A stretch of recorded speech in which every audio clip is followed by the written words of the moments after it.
How to fix Twitch Prime sub not showing up. Now, I'm going to be providing you the most generic troubleshooting steps for you to be able to bypass this kind of issue.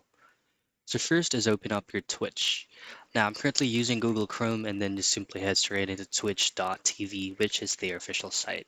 Take note that if you're going to use the mobile version of Twitch, you won't really see the Prime sub option.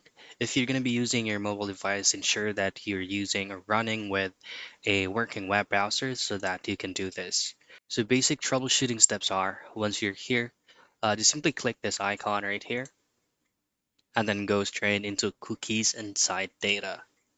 Now choose on manage on-device site data. And what you need to do is to delete all of these files right here from here to here. Now hit on done, refresh the page and re-log in into your Twitch account.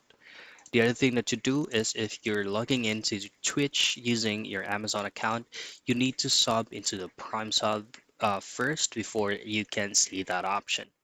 So those are the very basic troubleshooting steps for you to fix Twitch Prime sub not showing up.